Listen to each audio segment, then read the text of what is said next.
What's up, everybody? My name's Chance. Today we'll be diving into a Temur budget power punching deck, and the reason I call it a power punch deck is if you'll look here at the Burlfist Oak, look at that big burly green fist coming in for a smashing uppercut. Am I right? It just looks so furious. Anyways, Burlfist Oak is a card that I think's been kind of getting slept on a little bit by budget players. So it's a 4-mana 2/3. Whenever you draw a card, Burlfist Oak gets +2/+2 until end of turn. So even your first card draw for the turn is going to put this thing up to a 4/5, and then of course the next turn or the next card you draw is going to put it up to a 6/7, you know, an 8/9, and so on and so forth, making this thing actually very, very scary for 4 mana.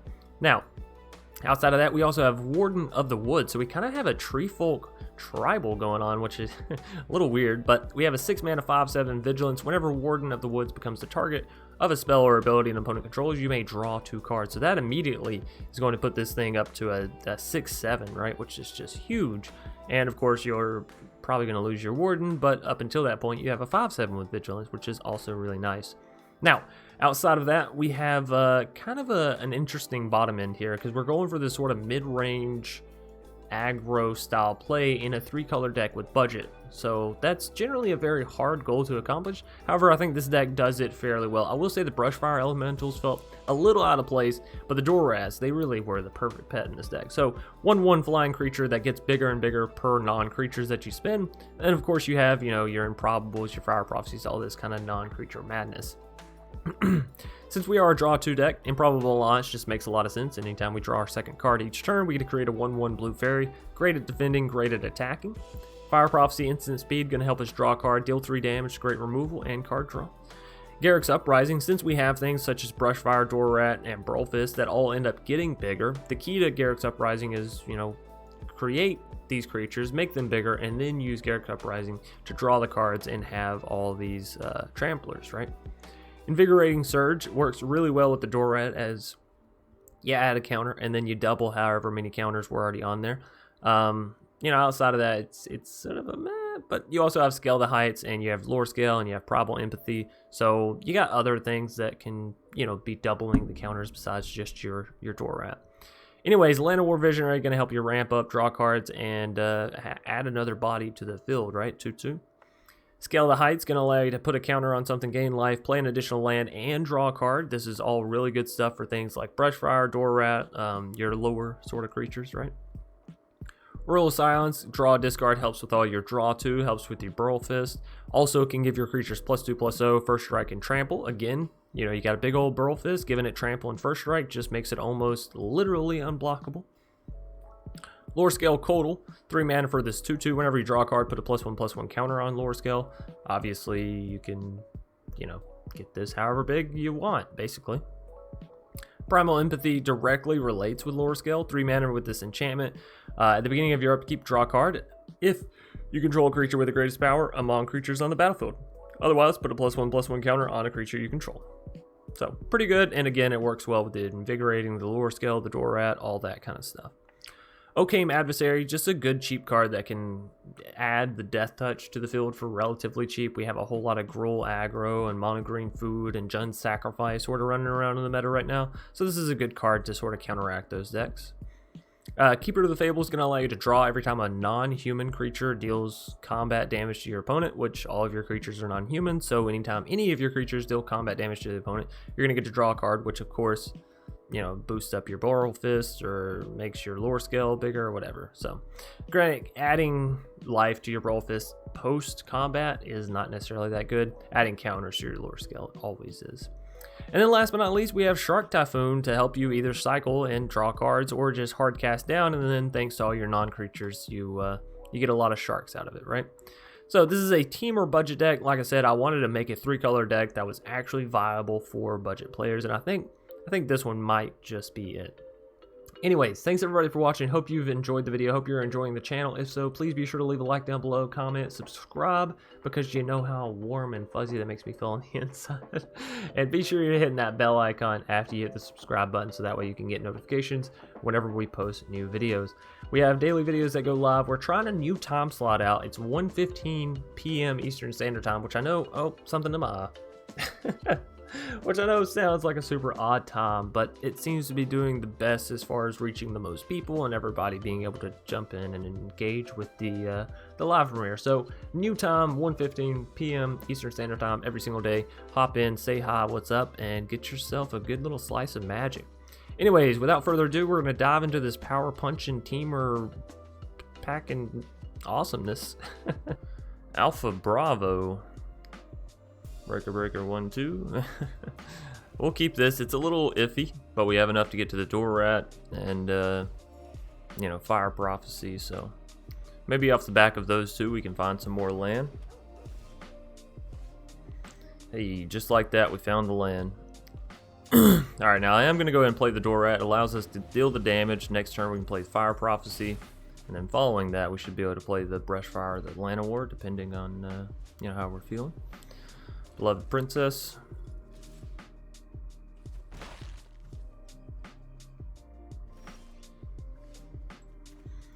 Okay, well that's pretty good. So I could just go land into a Llanowar or land into a Brushfire.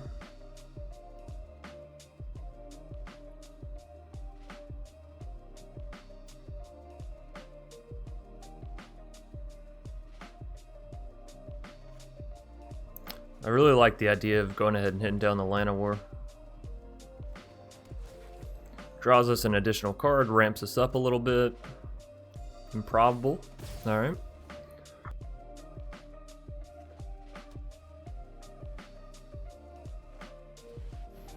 Dub onto the Beloved Princess. That's going to be hard for us to block, or hard for us to deal with in general. We're going to let it go through, and then we're going to go for the Fire Prophecy, but Selfless Savior is going to keep it alive, so we'll need to, yeah, actually hit 2.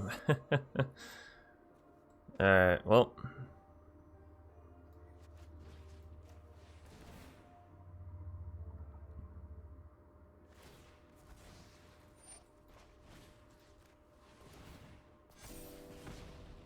Is there anything we want to cycle here? Maybe the Uprising? Although it's going to put another counter on the door rat. See, if I was to play those two, it'd be 3. This is whenever you cast. I don't think I want to cycle anything, actually. If anything, maybe the land. Evolving Wilds, that's pretty good.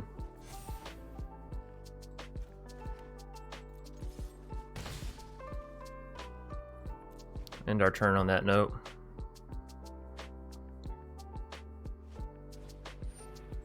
Just getting down a Bronze Sword. I think we saved that Evolving Wilds. Alright, so we go Brushfire.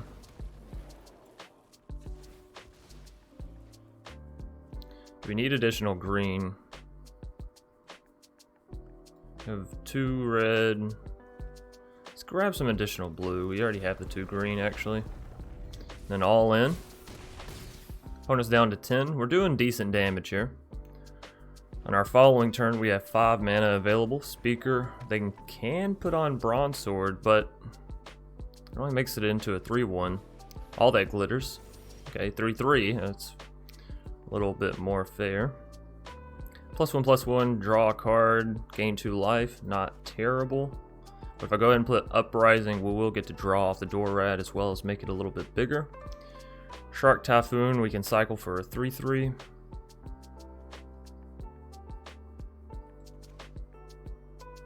I think I'm going to go for the Improbable into the Uprising.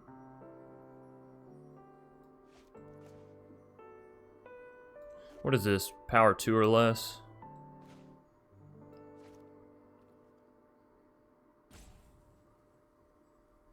Yeah, let's go for the Uprising.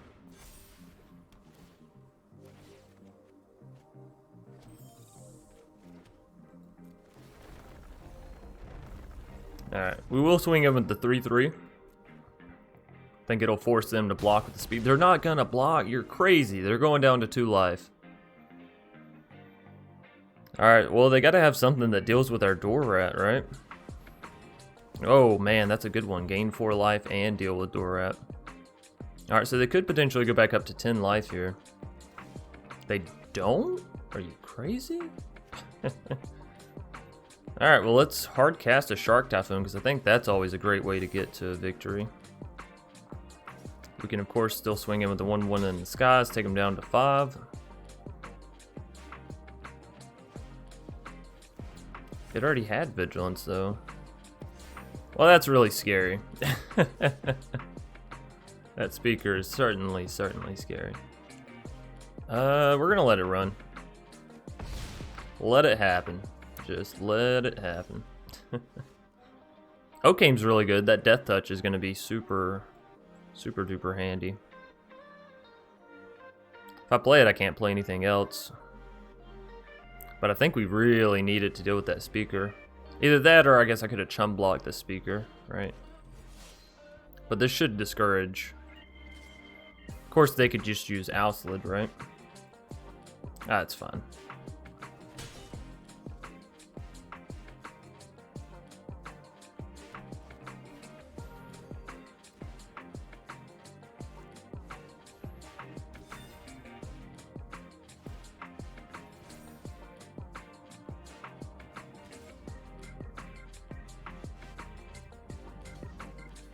Alright, so let's go ahead and block with this. They should use Owslid to keep the speaker alive. Indeed. But at least this means they can't use Owslid in order to punch through our line come next turn, right? Alright. So if I do this, we will get to draw off of the fairy. But again, we're not leaving ourselves any mana outside of that. Do this, we do get to activate the draw too.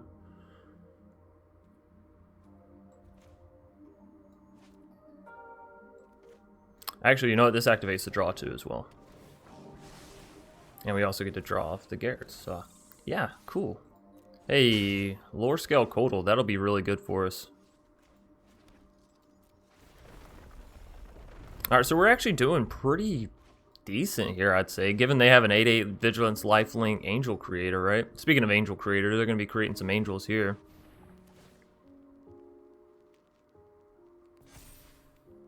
Building up Luminarch's pretty smart for him. So we will block with the 1/1 fairy in the sky. They're up to 31, which means they should... Oh, they may not, because that requires them to tap... Wow, they're going to tap their speaker. I think that's kind of a mistake, honestly. Alright, Lorescale is really good, just in general, right? We get it building. And I think we want to put a counter, draw a card. Let's see, the 4/5 is going to live no matter what. I guess they have plenty of life to sort of keep going with, right? Put it on the 1/1. Get that shark down. Got some more chum blockers in the sky. We can swing in with you. Do we want to, though? They would have to double block. We'd get rid of the angel, but they can always create more. We could get rid of Luminarch, but that's not really a big deal either. So yeah, no attacks.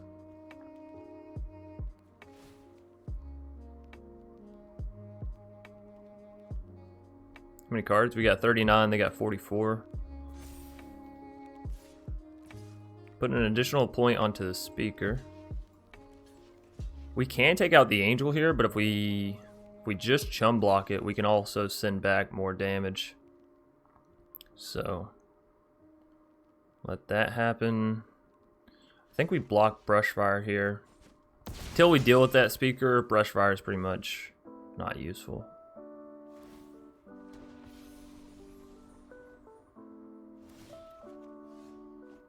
Ooh, another door rat. That's awesome. Alright, well let's get that down.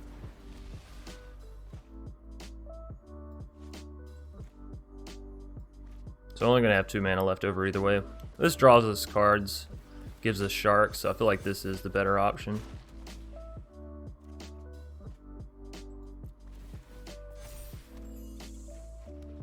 And look at that, we get to play everything out anyways. Alright, so our Lorescale is getting big quick. It can actually swing in.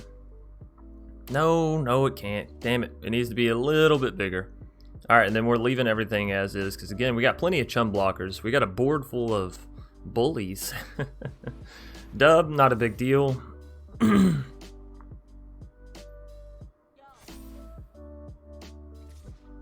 Swinging in with the 5/5, swinging in with the 4/4, swinging in with the 14/12.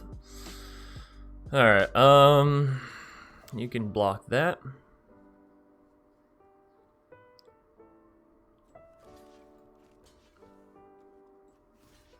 Double block into that. I guess we'll let the 2/2 go through, or die off rather. Alright, so chum block there. Double block there.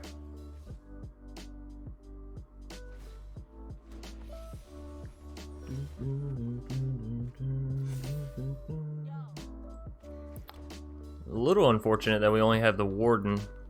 We'll draw us a card though, so I guess that's okay. 2 cards. Forgot about both the Uprisings. Alright. Another counter. Another counter. Door Rat.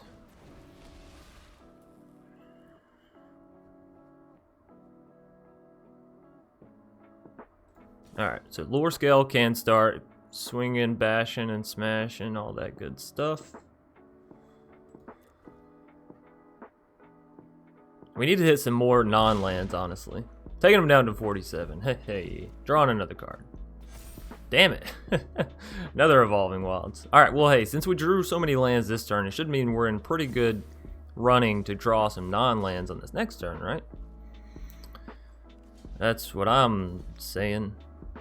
You don't have reach. How are you gonna be a big old tree and you don't even have reach? Alright, we'll tell you what. You block here. I don't really want to double... Well, I can do this, but it gets rid of our Door Rat, right? And I don't feel like that's worth. We can get rid of some of our mana here and block there. So that has Shark dying to the 4/4. Right, that's not worth it. I guess we could go down to 10. What's the big deal? They're not doing anything too revolutionizing over on their side, you know, just sort of building up with Luminarch and creating more angels. Wash, rinse. No! What the freaking frackin'.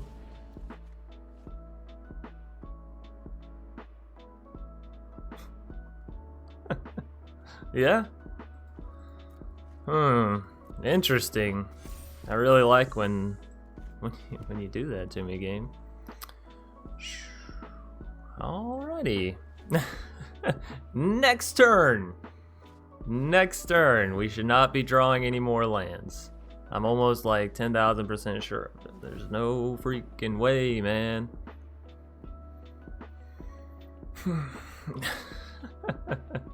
Okay, that was bad luck. We can all chalk that up to bad luck. We're gonna hit something fantastic here.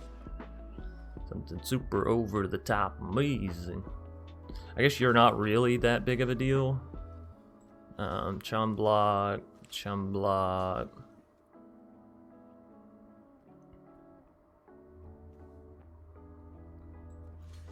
I guess chum block. I don't love it, but opponent's at 78 health. We have 30 cards left. We are very much way through our lands though, right? 1, 2, 3, 4, 5, 6, 7, 8, 9, 10, 11, 12. Hey, the Royal Scions. I knew we were going to hit you eventually. I had all the faith in the world. There's a 3/3 shark. Fantastical. Okay. Target creature gets +2/+0, first strike, and trample. It's okay. But I think I want to draw and discard. If I can get rid of these Evolving Wilds. Son of a bitch. Alright, well, we're still going to get rid of one. That gave us the fairy. Unfortunately, drawing on the opponent's turn won't give us... Oh, but it will... Okay, alright, alright. No attacks. We have 3 people in the sky. They're going to have 4 angels, which means that our Royal Scions are going to take a little bit of a hit here. Those 4/4 angels are so hard for us to deal with, but that Door Rat's almost big enough. Don't do it, don't do it, don't do it! They did it. They plussed up the speaker.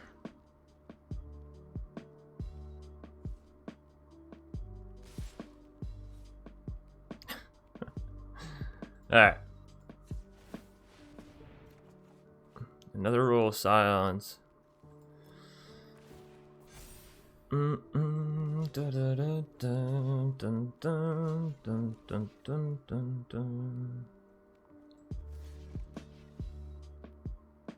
That's letting 8 damage go through. Can we really afford that, though?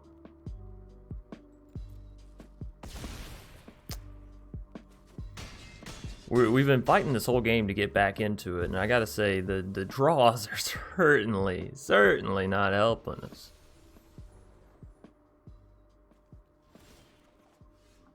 Another Lorescale.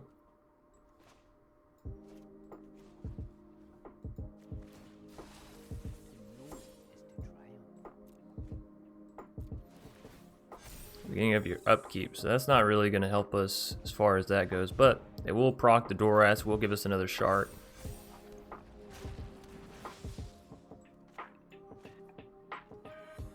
One, 2, 3, 4, 5, 6, 7. This gives us 8, which means we wouldn't have enough to do that plus this. But we've already procced that, so I think we lose here actually. No! Oh, that speaker. P Funkified. Man, I love that name. P Funkified. I should have played the island there first. Completely sorry about that. I was so engrossed in P Funkified here. The reason being is if we draw into a mountain or any sort of untapped red source, the Dorak can come down on turn 2 if I play the island first, whereas if I play the forest first, there's no benefit. Anyways, we're gonna go for the Llanowar. It didn't matter, but you know, so everybody could know. We'll go for the Burlfist on the next turn. And what I really like about Burlfist is it says whenever you draw a card. So even off your first card draw, you know, this thing's going up to a 4/5 immediately. You're going to try to destroy my stuff, huh? I see it. I see it in your eyes, P Funkified. You're a mono black removal type, aren't you? Anyways, there's the red mana we've been longing for oh so dearly. We're going to get down the Burlfist Oak. Now, the worst thing about the Oak is the fact that it's only a 2/3 on your opponent's turn if you can't manage to draw a card. So, you know, has its ups, has its downs, has its in-betweens. Sorry, doggos might bark here in a second. Well, I'm not going to block that. That sounds ridiculous. Of course, they may have Heartless Act and be like, ha ha ha, I got you. Alright, because then they could instant speed remove my creature and blah blah blah blah blah. 1 damage of the Skeleton Archer. This is strange. They're playing a very strange deck. So Fire Prophecy would allow us to take out the Malakir Coldblade as well as boost up Burlfist, or we could take out the Skeleton Archer and do that. But we only have 1 red mana. I really want to find some more mana, so we're going to take out Skeleton Archer, go for a good big swing in here. I'm sorry, Warden. Well, you are really close to getting played. Really, really close. Let's cycle the Brushfire. I think I'm sooner to play the Dorat than the Brushfire. It's a little too late for the Brushfire's explosiveness, so to speak. Alright, come on. Come on. Give me a land. Alright, whatever. Still swinging in for 9 points of damage on turn 4? Turn 5? I think that was our turn 4. Right? Because we didn't go first, did we? I'm very confused. Anyways, 9 points of damage in a single turn, in an early turn with a budget deck. You know, pretty decent. We got a full hand still, so it's not like we committed, you know, 2 Infuriates and our creature just to deal that 9 damage. You know, this creature's just sort of got it built in.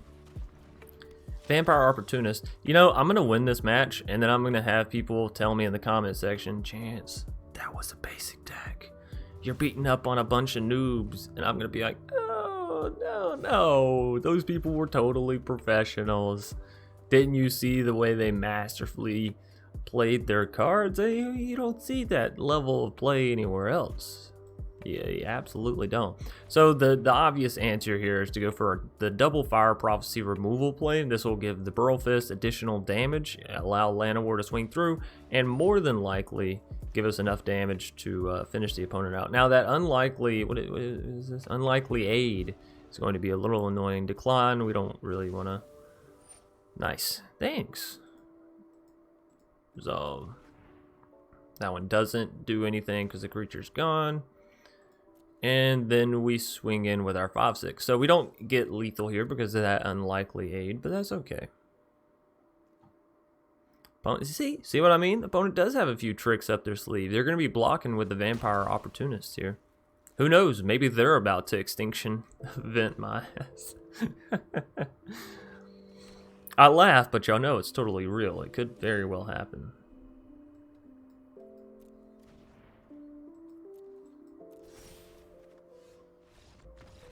P-Funkified. Good game. I'm fairly sure that was a starter deck, but hey, we're playing a budget deck as well, so I'm gonna, you know, companions as possible while still being very playable. So we took the mulligan there on the first thing. You gotta do what you gotta do. I'm probably gonna save the forest for turn 3 so we can have the turn 3 play come down untapped, right? Which means we should be playing this other stuff up until then.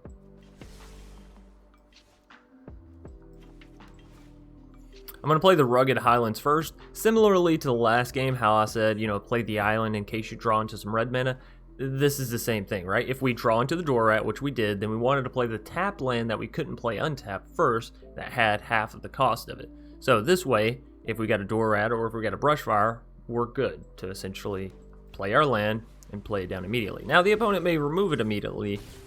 You know, you getting it down on turn 2 is a huge difference in between you getting it down on turn 4, right?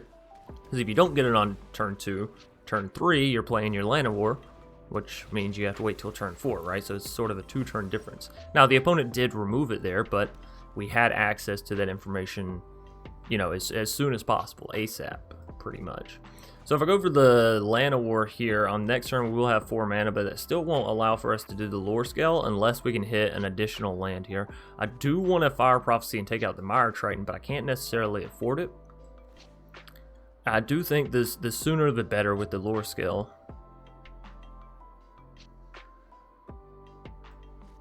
Alright. We'll go for the Lorescale. Next turn we can use Fire Prophecy.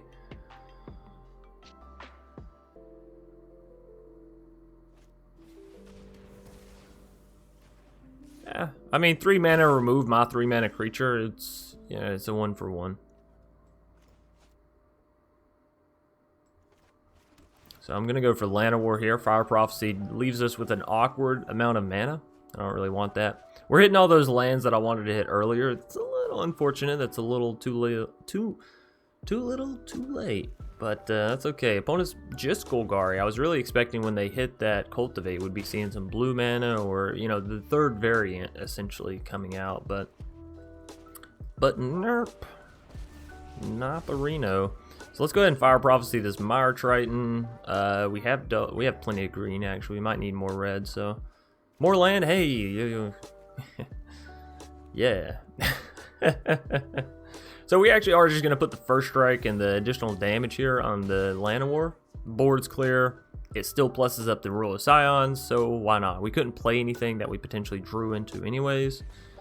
Opponent's really ramping. This scares me a little bit. Scares me quite a little bit. 3 mana. You don't need to do anything with your 3 mana. Just keep it. Keep it. Trust me. I only had land. Joke's on you, you clown. You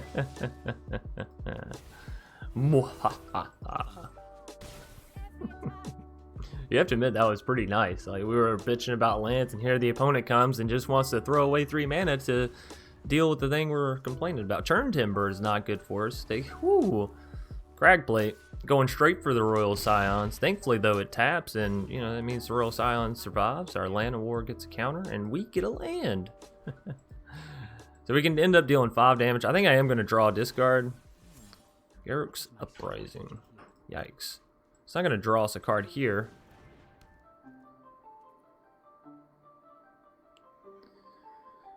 I think we got to go for the swing in. It means they'll be able to take out the Royal Scions. Yes, I know. The Cauldron of Eternity. Holy cow, man. That's some serious stuff. But now the Primal Empathy, now we're up to 4. Ooh, this deck has a song and dance for giving me these lands when I'm like, you know, I could really use a playable right now. All right, it was fun. That's fun. What is that? 8 plus 3s. No, sorry. 6 plus 3 is 9. Out of our top 15 have been lands.